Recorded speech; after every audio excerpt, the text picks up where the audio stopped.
Good afternoon, my loves. Welcome back to Maverick Baking and welcome to another 24-hour food challenge. If you're new to the channel, my name is Kelly. It's lovely to have you here.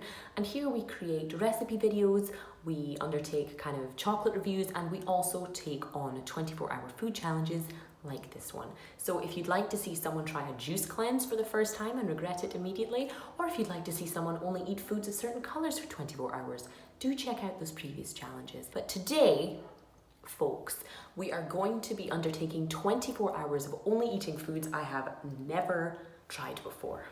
Wish me luck. Now don't worry, there's nothing too kind of crazy, bizarre and controversial in today's video. It's all stuff that was readily available at a nearby big supermarket. Some of it will probably be a bit ugly, some of it perhaps a bit unusual, but mostly it's just all stuff that's new to me, either from Italy, my new home, or from other countries around the world. But I have been shopping, we are fully equipped. It's going to be interesting. Let's get into it.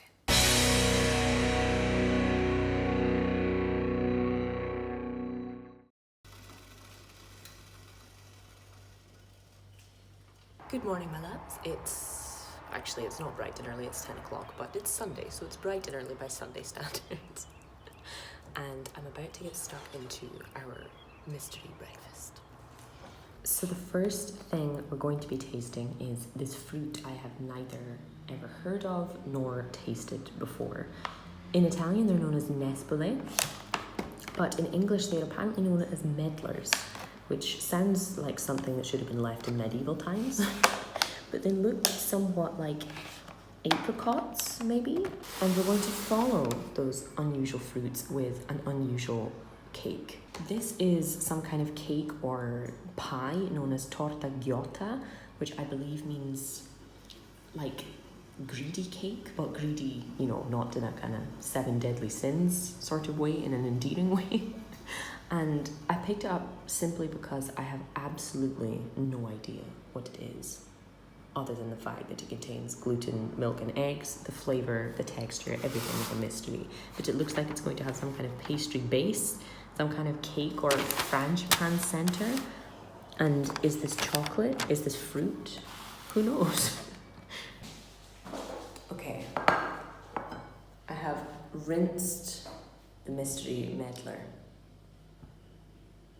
I'm expecting apricot because it's kind of small and very apricot looking with 2 stones inside, 2 super solid stones. I'll probably skip tasting those. They're very small though, so I understand why they come in this big package. Anyway, let's taste the medlar. Ooh, sweeter and juicier than I expected. And the flavour, in my opinion, is somewhere between the flesh of an orange and the flesh of an apricot. Like, it's sweet, but still has a definite kind of tanginess to it. It's not like when you bite into a peach and it's just, you know, solid heavenly sweetness. This definitely has a bit more kind of balance to it. And the skin is quite thick, like a peach. Not a bad start. All I can really pick up from this smell is a bit of vanilla and perhaps some nuts. Worst possible outcome for me personally would be if this has licorice or some kind of marzipan vibes going on, but let's cut in and find out. What do we expect will be inside though? Talk to me. Inside? Yeah. Ricotta. Ricotta? Yeah. Mm. No, wrong. It looks like Bakewell tart. It looks as though it's going to be some kind of frangipan. So it looks like we have some pastry like regular short crust or the Italian style pasta frolla with maybe some orange or apricot jam, and then this kind of dense nutty looking cake. If it's frangipan, fine, as long as it's not full of fake almond flavouring.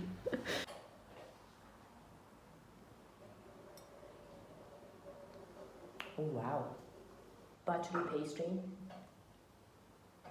Some kind of fruity jam, I think it's apricot. And then a cake on top that is so dense, it's almost like a blondie. Really vanilla-y. Some kind of almond vibes in there, I think, but that's delish.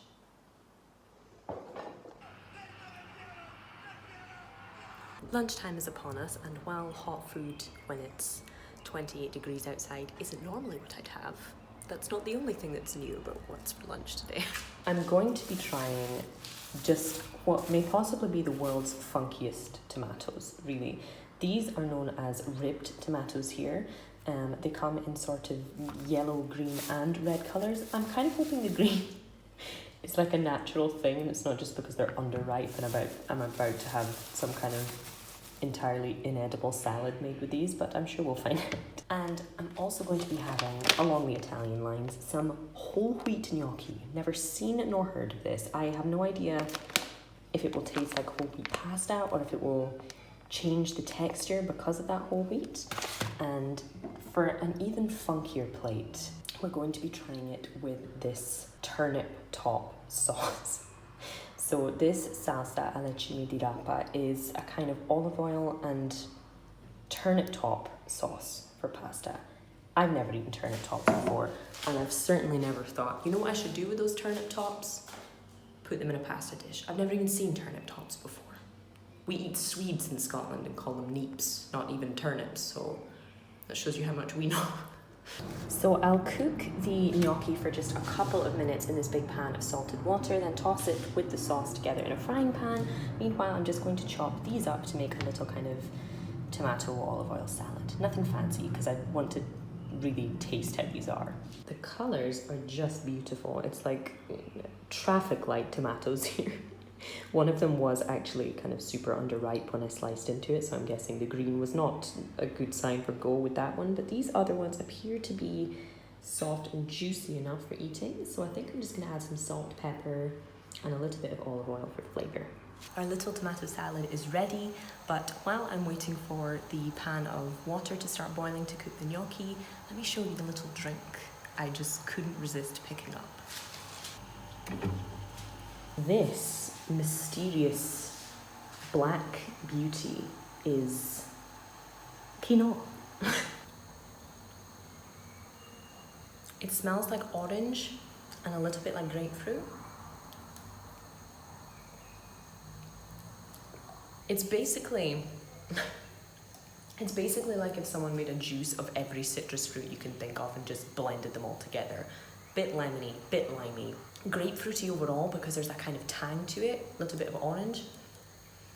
That's delicious though. And I've only noticed since pouring it out of the bottle, bizarrely, it looks like someone's blended dark beer and cola together. The world really never stops surprising me. It's time to heat up our turnip top sauce. But look what an abundance of green stuff there is in there. There's apparently some kind of anchovies and capers in there too, I imagine, for just a bit of extra flavour. But it looks super healthy otherwise. It smells very green. It smells like cooked spinach or cooked cabbage, something like that. Both of which I like, but certainly different. She smells okay, but she is looking ugly. Ugly, but extremely healthy looking gnocchi with weird tomatoes and weird juice. Buon appetito.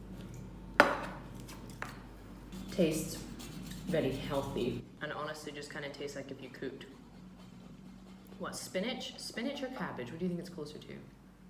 Spinach. It's like if you cooked spinach with anchovies, lemon juice. It's good that you can distinguish the herbs. It's not like a blended solution of... No, it is nice and it's certainly different. It is ugly. It's absolutely ugly. I wouldn't give up other pasta sauces for it, but it's not bad. An easy way to eat something green. And are the tomatoes supposed to be like this or are they just underripe? Let's find out.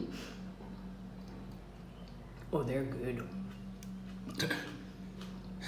You convinced? The sun has just run away and hid, which means it's about time for a late afternoon snack, if you ask me. Could not resist while browsing for, if there exists a chocolate I haven't tasted before. I found this Rittersport anacardi, or Rittersport milk chocolate with cashews that are toasted and salted, and I couldn't really say no. Let's get our teeth into this pretty much melted cashew chocolate. Look at this texture. Today has been one of the most humid days I have ever experienced in my life, basically. And we're expecting a thunderstorm later on, which should ease up the difficulty of being a chocolate lover in this weather. Anyway, can cashews work in milk chocolate? Could they possibly be as good as hazelnuts, as walnuts, as peanuts? Let's find out. Delicious, sweet, salty, nutty. Would you know those are cashews straight away? I'm not sure. Though it doesn't look as pretty. Eating chocolate in this kind of bastardized, half-melted state feels like you're eating just solid chunks of chocolate ganache. Obviously cannot fairly comment on its texture. But like most Ritter Sport, it's a decent kind of mass market milk chocolate. Very sweet, kind of creamy, milky, and there is a good kind of balance of taste and textures with those roasted salted cashews in there. They don't bring a whole lot of flavour on their own, which I guess cashews, you know, characteristically don't anyway. When you compare it with, you know, the more popular pistachio or hazelnut or peanut, for example, but it's tasty, it's different, and definitely better suited for homes that have air conditioning. Dinner time is upon us and we're keeping things super simple. That didn't rattle as much as I expected. So I'm going to be having some cup noodles, just switching it up from all of the Italian food you had today. So it's not that I've never had cup noodles before, I've just never had prawn cup noodles before. I've had literally hundreds and hundreds of cartons or packets of chicken flavour, of beef flavour, vegetable flavour. In fact, in this cupboard, I even have 2 more up the back, but I have never seen nor tried prawn flavour. So that's going to be our main course this evening. Similarly, when walking through the slightly more exotic aisle of the supermarket, I found these grape leaves stuffed with rice. Now, I have seen these in kind of Turkish cooking before, but I've yet to try them. It says that you can eat them at room temperature or heated up. Because they're in a can, and because the thought of cold rice doesn't appeal to me hugely, I'm going to just kind of heat these up in a frying pan, just to get a slightly better vibe. On top of our noodles and with our little rice leaves, I'm finally going to taste sriracha, because for some reason, even though I'm a lover of all kinds of hot sauces, whether trashy or actually good, I've never tasted sriracha. So I know this isn't like the main brand that you see everywhere, but we're in Italy, not in Far East Asia. So this is what I could get, but I'm quite excited to try it. But in the meantime, while I am waiting 3 long minutes for my noodles to cook, I also found some Pringles I've never tried before. So these are Pringles Flame Extra Hot Cheese and Chili flavour. Now I'm guessing these aren't just Italian because everything's written in English. Don't call me Sherlock Holmes for nothing. And I just wanted to try these because I love a spicy crisp. That's it, really. Food truly doesn't get any better looking. I'm guessing this is just oil and like some kind of congealed starch at the top, but I'll be honest, it doesn't smell great. I'm only going to heat up maybe 2 or 3 of these. Wish me luck.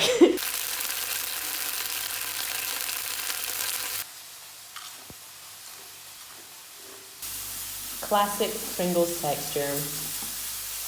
Real noticeable cheese flavour and yeah, a nice amount of heat, enough that you keep coming back for more, but not the spiciest I've ever tried. Would I absolutely smash this entire container with a bottle of beer? Absolutely. But I don't think they quite beat my addiction to salt and vinegar Pringles.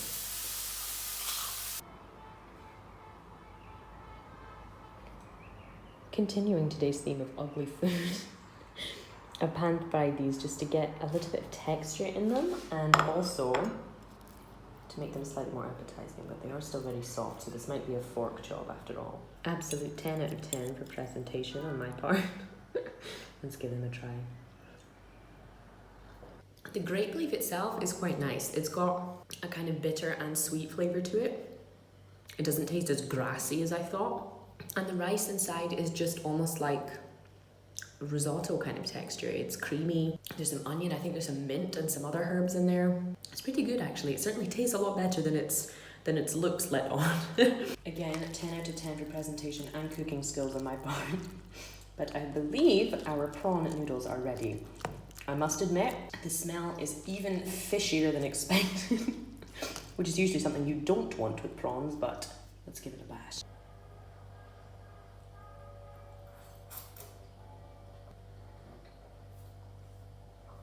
I was expecting prawn cocktail crisps kind of vibe, or prawn cracker from a Chinese takeaway kind of vibes, but these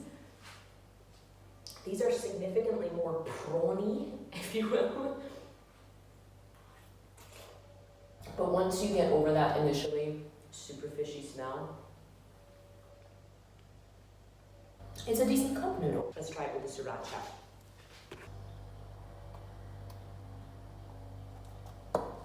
Let's be gentle to begin with. But it smells a little bit the same way that a sweet Thai hot sauce would.